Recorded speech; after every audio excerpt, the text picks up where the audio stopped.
Oke teman-teman, terima kasih sudah mampir di video ini. Di dalam video ini kami akan menjelaskan tentang HGB.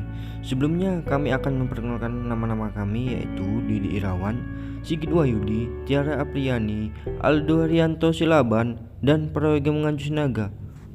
Dengan demikian, hak guna bangunan adalah suatu hak yang memberikan wewenang kepada pemegangnya untuk dapat mendirikan bangunan di atas tanah yang bukan miliknya sendiri. Menurut pasal 21 Peraturan Pemerintah Nomor 40 tahun 1996, tanah yang dapat diberikan dengan hak guna bangunan adalah tanah negara, tanah hak pengelolaan, dan tanah hak milik.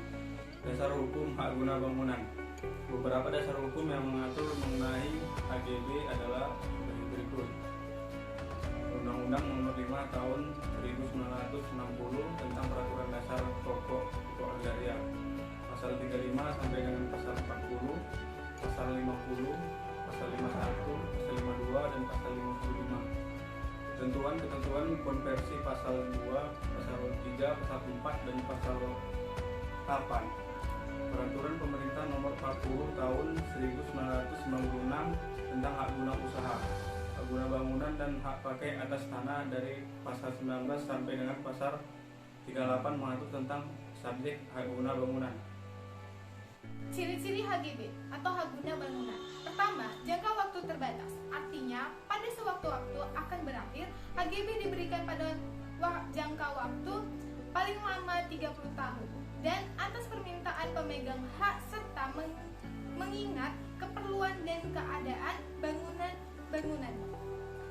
HGB dapat diperpanjang dengan jangka waktu paling lama 20 tahun. Yang kedua, HGB dapat beralih dan dialihkan ke pihak lain sepanjang jangka waktunya belum habis. Yang ketiga, HGB dapat dijadikan jaminan utang dengan dibebani hak tanggungan sepanjang jangka waktu berlakunya belum habis. Yang keempat, HGB termasuk salah satu hak yang wajib didaftarkan. Kelima, HGB juga dapat dilepaskan oleh pemegangnya sehingga tanahnya menjadi tanah negara. Kewajiban pemegang hak guna bangunan. Karena di sini kita hanya sebagai peminjam, maka ada beberapa kewajiban yang perlu kita tunaikan. Pasal 30 PP Nomor 40 Tahun 1996 menjelaskan 5 kewajiban tersebut ada sebagai berikut. 1. Membayar uang masukan yang jumlah dan cara pembayaran ditetapkan dalam keputusan pemberian haknya. 2. Menggunakan tanah sesuai dengan peruntukannya dan persyaratan sebagai yang ditetapkan dalam keputusan dan perjanjian pemberiannya. 3. Memelihara dengan baik tanah dan bangunan di atasnya serta menjaga kelestarian lingkungan hidup. 4. Menyerahkan kembali tanah kepada pemegang hak pengolah setelah hak guna bangunan tersebut dihapus. 5. Menyerahkan sertifikat hak guna bangunan yang telah dihapus kepada Kepala Kantor Pertahanan. Cara mengubah sertifikat hak guna bangunan menjadi sertifikat hak milik. Seperti telah diungkapkan sebelumnya, SHGB dapat ditingkatkan kepemilikannya menjadi sertifikat hak milik.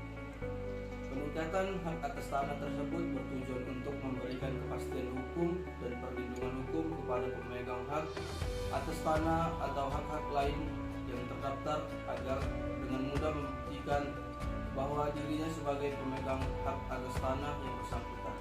Dalam hal ini, apabila tanah sudah mereka dapatkan, manusia akan mempertahankan tanah tersebut sebagai kekayaan yang turun-temurun. Ada beberapa hal yang perlu kita perhatikan, yaitu tanah atau properti yang akan ditingkatkan hak kepemilikannya perlu memenuhi beberapa syarat, yaitu sebagai berikut. 1.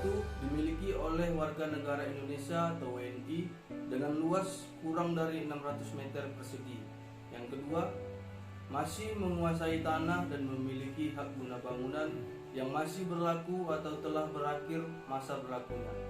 Mengacu pada keputusan Menteri Negara Agraria atau Kepala Badan Pertahanan Nasional Nomor 6 Tahun 1998, maka cara meningkatkan hak kepemilikan akan tanah dari SHGB ke SHM adalah tanah HGB dengan luas 600 meter persegi atau kurang dapat mengajukan kepada kantor pertahanan di kabupaten atau kota madya setempat.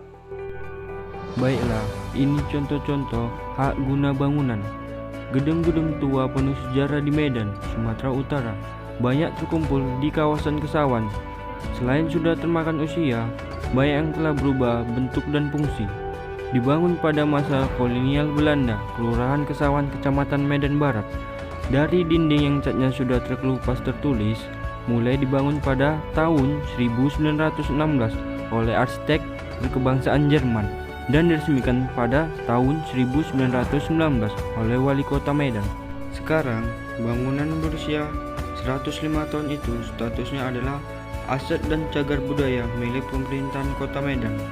Pemerintahan Kota Medan telah memiliki sertifikat hak pakai dari Badan Pertanahan Nasional atau BPN.